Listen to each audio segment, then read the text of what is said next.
After watching hours of footage from Sequoia, Casual, Scrub, and Repose, I think I'm ready to stand on the shoulders of giants and give my explanation on how to beat the cave troll. So for pulling, if he yells, he's going to charge you, and you're going to have to time a jump to go over his mallet and then crouch and nestle up close to his crotch. If he doesn't yell, he's going to jaunt your direction, and all you have to do is crouch, look down, and nestle up to his crotch when he starts his swing. Once he's done with his first attack and you are face to face with his coin purse, you're going to get real familiar with his legs and hands. After each swing, his AI is going to take a half second to decide what to do next. So if he's not swinging, you are safest waiting to see what he's going to do before you attack. His default attack will swing from your left to your right, and you can keep stabbing in the junk for that. Occasionally, he's going to swing immediately from your right to your left with a backhand swing, and you need to look down at his foot when he does this to avoid an incidental headshot. This isn't mentioned in a lot of other folks' videos, and it's the part that took me the longest to learn. So, again, left to right, you're right. Right to left, look down, or death. These are his two most basic common attacks.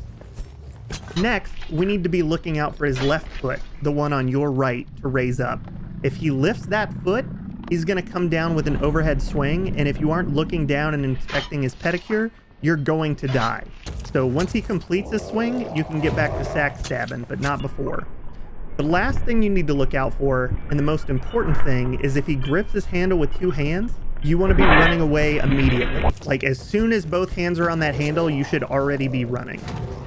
If he grabs that handle and you aren't already running away, you're going to catch a nasty slam and it's going to screw up everything. As soon as he grabs the handle, run. I use the strafe key for minimal movement so I can get away as fast as possible. And then as soon as the attack ends, you want to be running back in. If you don't run back in and get close enough before the animation is finished, he may roar. And roaring is bad. Roaring is kind of like an audible, and it changes up his attack. Roaring mid-fight is essentially a coin flip at that point if he's going to swing high or low when he gets close to you. Since it's a 50-50, I always jump, but sometimes I'm wrong. That's the nature of a 50-50. The goal is to prevent him from ever yelling at all, which, as I said, is essentially an audible. So as long as you can stay close to him, he's never going to yell. The only time that's ever really a concern is when you first start the fight, when you're pulling him, which I've already covered, and also after he finishes his slam. So you just want to be sure that you're running back towards him as soon as he starts to lift the hammer. That way he doesn't yell at you. This fight is a battle of attrition.